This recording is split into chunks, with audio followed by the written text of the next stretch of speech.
Hi. Sa pangalan po ng dakilang Panginoong Jesucristo, isang mapagpalang umaga po sa bawat isa. Andito po tayo sa ikalawang bahagi na kung saan natin pong binabasa at binibigyan ng buhay ang bawat mensahe. Dako po tayo dito sa isang sitas. Sabi po sa Ebanghelyo ni San Lucas, sa Kapitulo 11, versikulo 14 hanggang 23. Ganito po ang sabi.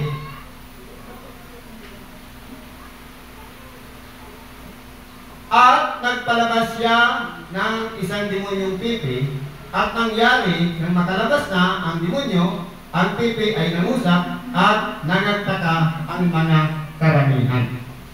Kung pag-aralan po natin dito, ang tao, normal po ang pagkakalikha ng Diyos, kumpleto ng mga system sa katawan, maayos siyang makipag-usap, nakakakita, nakakadama, nakakarinig.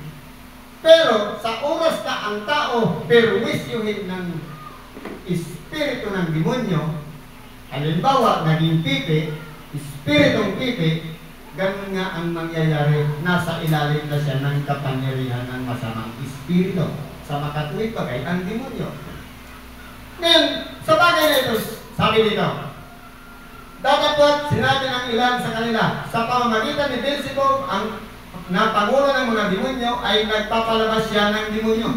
Ngayon, ang nangyari po kanito, yung demonyong pipi na nandoon sa isang tao, dahil nga ang tao hindi siya pipi, nakakapagsalita siya, nung pumasok ang demonyo, naging pipi siya.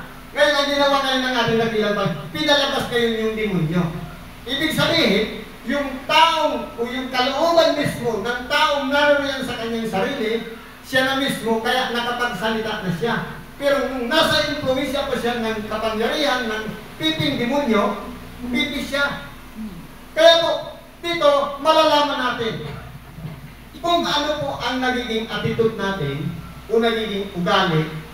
Marahil, kapag yan po ay nagbubunga na ng masama, meron pong masama na nandidiyan sa atin, na tumitira sa atin. Halimbawa, marami tayong plano, pero hindi natin nagagawa dahil may sumasalungat. Gusto ko sana lunduyan, pero bakit hindi nangyayari?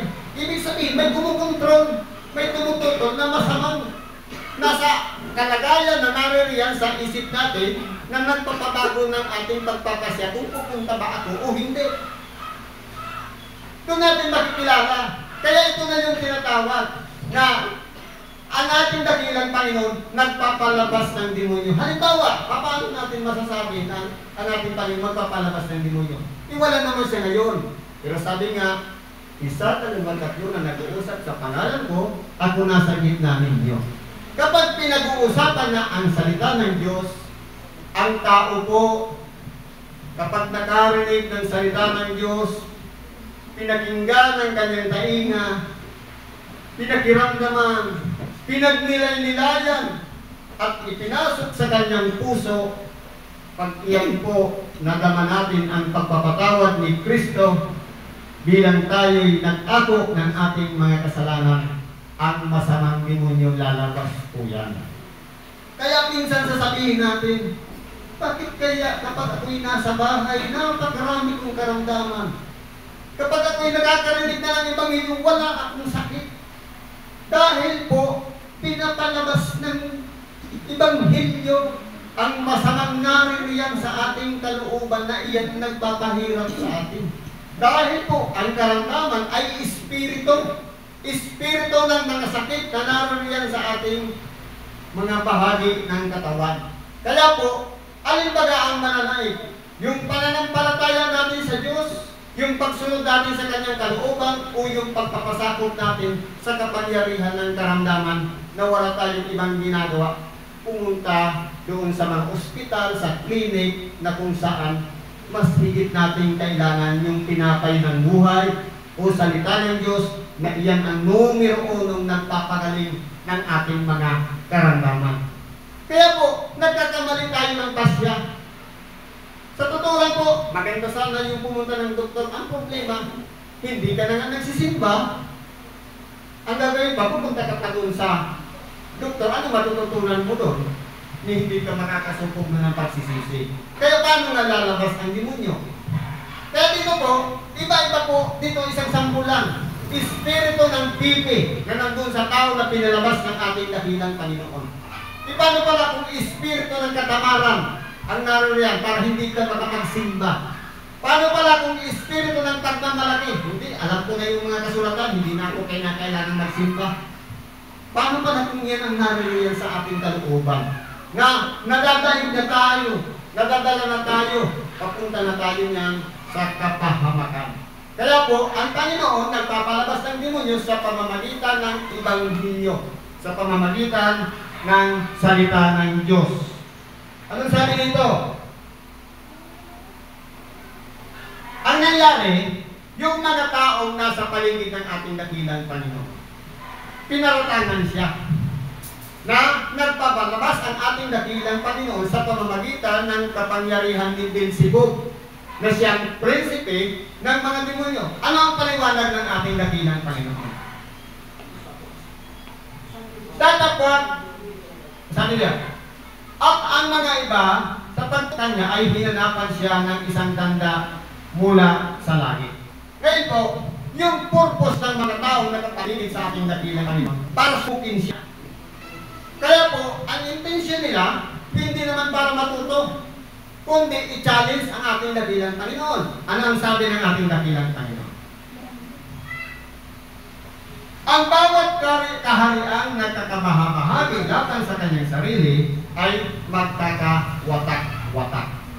Ibig sabihin, halimbawa, kung sa pamamagitan ng kapangyarihan ni Beelzebub na siyang prinsipe ng demonyo at pinapalabas niya demonyo rin, anong mangyayari sa kaharian ng mga demonyo? Hindi ba mawawasak siya?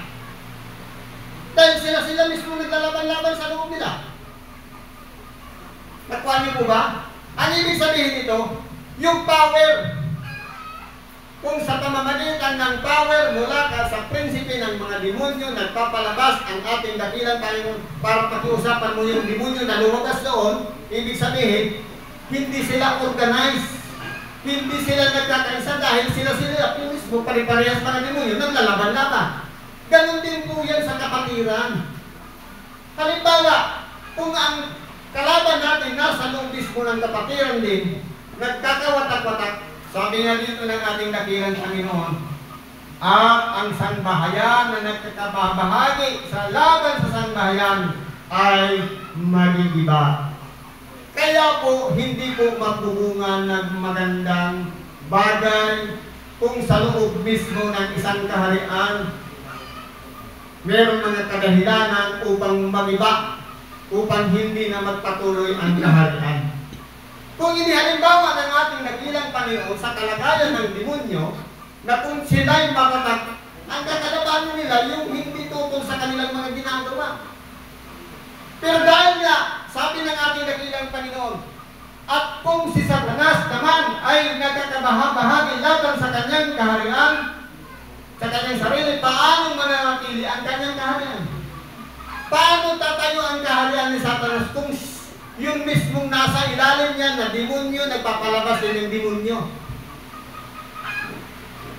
Kaya kung titignan po natin, meron ditong logic na itinuturo ang ating dakilang Panginoon na kung titignan po natin, halimbawa, tayo pong lahat ng tao, meron tayong mga espiritu na nananahan sa buhay natin. Nandiyan yung espiritu ng katamaran, espiritu ng tigas ng ulo. Lahat ng yun galing sa demonyo. Espiritu ng pagmamalaki, pagmamataas, espiritu ng pananaghili. Minsan, sinuso tayo. Espiritu ng inggit, lahat ng yan galing sa demonyo. Kung yan po ang nananahan sa ating mga puso, ang mangyayari po yan, yun po yung magiging dahilan para itong pagkakapatiran magiba. Kaya po, pag-aaralan natin, tayo ba ang ating pamumuhay nakabatay doon sa aral at turo ng ating dakilang Panginoon? Sabi ng ating dakilang Panginoon, San Paul, pagkagalit. Sabi niya, ang sino man, halimbawa, nagalit tayo sa kapwa, normal lang ang magalit, pinahihintulot ka ng Diyos. Pero yung magpalubog ka ng araw ng galit, hindi na yun mabuti. Dahil yun na yung gagamitin ng kasamaan. Kung tayo po ay hinubog ng salita ng Diyos, dapat po yung turo ni Kristo na kapag tayo galit ngayon bukas, bakit na? Di paano kung halimbawa yung galit hanggang kinabukas hanggang sa makahalwa, nag-umabot ng isang buwan, isang taon, ibig sabihin nasa ilalim na tayo ng kapangyarihan ni Satanas. Bakit po? Yung galit, nandiyan na, lumubog na. Saan ba nagmumula yan? Siyang buo. Yung inis na ayaw nating pagbumukha o makita yung pagbumukha ng ating kapwa. Yan po, lahat ng yan negative na bagay na mula sa demonyo. Kaya po kung tayo po ay nabubuhay sa pamamagitan ng aral, dapat ang nakikita sa ating kapanalan, nandoon yung kapakumbabaan, hindi tayo mapagmalaki, hindi tayo mapanghusga, hindi tayo mapaghatol, kundi tayo lahat nandoon lahat sa mga halimbawang ginawa ng ating dakilang Panginoon nang siya'y nandito sa ibabaw ng lupa kahit minsan hindi siya nakipagtalo, nakipag-away, nakipag-argumento sa mga taong matatalinong nakapaligid sa Kanya, kundi nanatili siyang mapagpakumbaba hanggang sa kamatayan sa krus. Tiniis niya lahat ang mga paghahagupit, ang palo, at kung ano-ano mga pag-alibuhan sa Kanya, pagdurak. Lahat ang yan, dinanas ng ating dakilang Panginoon. May narinig ba tayong nagreklamo siya? Wala po.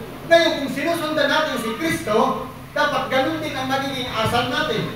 Pero kung ang nagiging ugali natin, lahat ng tinuturo naman ng kalaban ng Diyos, ibig sabihin, yun yung sinasampalatayanan natin. Kaya po, kilalanin natin ang ating sarili. Nasa ilalim ba tayo ng kapangyarihan ni Kristo? Yung pagsunod sa mga halimbawang iniwan niya dito sa ibabaw ng lupa, kung nasa ilalim tayo nitong ego. Yung ego, kataasan ng pag-iisip. Kasi po, ang lingkod ng Diyos, kahit gaano man kataas ang ating karunungan, ang ating experience, kahit matagal na tayo sa paglilingkod, kinakailangan mo pa rin nasa baba ang magpakumbaba. Dahil si Kristo, sabi niya, magkaroon kayo ng pag-isip na ito'y na kay Kristo Jesus din naman. Nabagamat sa'yo nasaan yung Diyos, hindi niya inaring bagay ang isang napanangnan niya, ang pagkapantay niya sa hinubad niya. Kaya po dapat, ang ibang isuot din natin sa ating sarili, walang iba yung pagiging masunurin. Dahil isa lang naman ang sinabi ng ating dakilang Panginoon, follow after me. Sumunod ka sa akin. Ano yung mga halimbawa na dapat nating susundan? Yun ba? Yung turo ni Kristo? Nakapakumbabaan, kabanatan, kabutihan, pagpaparaya, at kung ano-ano pang mga mabubuting bagay, o yung turo ni Satanas na iyon ang nagpapahirap sa ating mga buhay. Kaya po, ito doon natin maunawaan kung kinakailangan ba natin magpalabas ng demonyo o tayo pala ang mayroong demonyo na nandidiyan sa atin. Dahil palagi tayong galit, palagi tayong buot, palagi tayong inis. Dapat po, ibihis na natin ang pagiging tagasunod ni Kristo na hindi na tayo nadadaig ng kasamaan. Sabi nito, at kung nagpapalabas ako ng mga demonyo sa pamamagitan ni Beelzebub, sa pamamagitan nino, pinalalabas ng inyong mga anak. Kaya nga, sila ang inyong magiging mga hukom. Sabi dito, kung si Kristo ay nagpapalabas ng demonyo sa pamamagitan ni Satanas, ibig sabihin, mas magagaling pa pala yung kanilang mga anak ng Israel kaysa sa ating dakilang Panginoon. Sa paanong paraan sila nagpapalabas din ng demonyo? E dahil nga si Kristo na ay anak ng Diyos, siya lang ang makapangyarihan. Anong nangyayari? Yung mga tao na nakapaligid sa ating dakilang Panginoon, pinaratangan siyang isang makasalanan at prinsipe ng mga demonyo. Pero mabuti tayo mga masamang espiritu na na mga inaalihan kapag dumarating na ang ating dakilang Panginoon, kilala siya. Ang sabi, ikaw na anak ng kataas-taasan. Mabuti pa yung masamang espiritu, nagsabi no? Pero yung mga tao marunong, matatalino, nagpakaligi sa ating dakilang Panginoon, hindi. Anong ginawa? Ipinatakot nila sa cross ang ating dakilang Panginoon. Hindi nila nakilala. Sabi dito ng ating dakilang, ngunit kung sa pamamagitan ng daliri ng Diyos ay nagpapalabas ako ng mga demonyo, dumating nga sa inyo ang kaharian ng Diyos. Yung pagkilala natin, kapag kinilala natin na sa pamamagitan ng ginagawa ng ating dakilang Panginoon, yun yung daliri ng Diyos na gumagamit o gumagalaw upang siya'y magpalabas ng mga demonyo. Kung meron tayong unawa na yung pala'y galing sa Diyos, nasumpungan na natin sa ating sarili na pinaghaharian tayo ng Diyos. Wala na yung paghusga dahil kasama na natin si Kristo. Pinaghaharian na tayo ng Diyos. Ang gagawin lang natin, papupurihan natin ng Diyos. Pagka ang lalaking malakas na nasasangatahang lubos ay nagbabantay sa kanyang sariling uban, ang kanyang mga pag-aari ay wala sa kanyang. Totoo po. Kapag halimbawa, ang isang taong malakas, sinisecure mo ang iyong gamit, wala po talagang mawawala yan. Katulad din naman yan ng kalagayan ng isang taong may karamdaman. Kapag sinicure ng masamang espiritu ang katawan natin para hindi gumaling, hindi talaga siya kagaling. Kaya po, sabi nito, dapat kung siya'y gagnan ng ilang lalong malakas, mas powerful, kapag ito'y tagay ang Espiritu Santo na nananahan sa isang taong may kaloob na pagpapagaling, na mas mataas kung sa Espiritu nandun sa may karamdaman, kaya niya po yung ikundina, kaya niya po yung talunin, kaya niya po yung palayasin. Dahil meron, mas malakas yung sa kanya. Pero, kailangan natin unawaan din sa ating sarili. Ano ang susi para tayo'y maging malakas, para makatulong tayo sa mga taong nangangailangan ng tulong na may mga karamdaman upang palabasin ang demonyo? Walang iba ang humingi ng tawad at magpatuloy sa kasakdalan. Kapag nangyayari yan sa buhay, alam na sa pumito sa kanya, madali pong imani ng masamayas. Medyo po dito, hindi ibig sabihin, ako magaling na, kaya ko na magpagaling na, hindi ko. Sa kapangyarihan mismo ng Diyos na nananahan sa ating buhay, magagawa natin ang mga imposible na hindi maabot ng ating mga utang. Halimbawa na lang yung pangangaral ng salita ng Diyos. Ang utak natin, limitado lang ang laman. Yung aral ng Diyos, napakalaki. Infinite, walang katapusan. Sa magkatuwid, hindi yan kayang isinip sa utak natin. Ang gagawin lang natin para tayong wire, gagawin lang yung kapangyarihan para makarating doon sa speaker. Para magsalita, para mangyari ang kalooban ng Diyos kung ano ang gusto niya ipahatid sa atin na Ebanghelyo sa oras na ito. Ganun po yun. Kaya po dito, sa araw na ito, kung tayo man ay tumutulong sa may karamdaman, at mahina pa ang ating pananampalataya, katulad ng nangyari din sa mga alagad ng ating dakilang tayo, na hindi nila palabas ang mga demonyo, anong sabi? Dahil sa inyong kakulanan, sa panalangin, at ayuno. Kaya kinakailangan natin manalangin at mag-ayuno para matalo natin ang mga mababang espiritu, ang mga masamang espiritu. Dahil po ang ating dakilang Panginoon, sa bawat gabi na oras na ipapahinga niya, nandun siya sa mundok na nanalangin, nagpipatugnayan sa kanyang Ama. Kaya po, kung titignan natin, naging halimbawa ang ating dakilang Panginoon sa pananalangin na walang taktang tuloy-tuloy na ginagawa niya gabi-gabi. At ganun din yung pag-aaluni, yung pagpipigil sa sarili na bumanti sa mga nagsisialipos pa sa kanya, sa mga tumutuya sa kanya, sa mga nagmimino sa kanya, kinuntrol niya lahat yung kanyang sarili. Alang-alang lang sa pagsunod sa kanyang Ama. Doon po tayo magiging malakas. Ito na yung sinasabi, tatapwan kung siya'y gatna ng ibang lalong malakas kaysa sa kanya at siya'y natalo, ay pupunin ito sa kanya ang lahat ng kanyang sandata na kanyang inaasahan at ipinamamahagi ang mga nasamsam sa Kanya.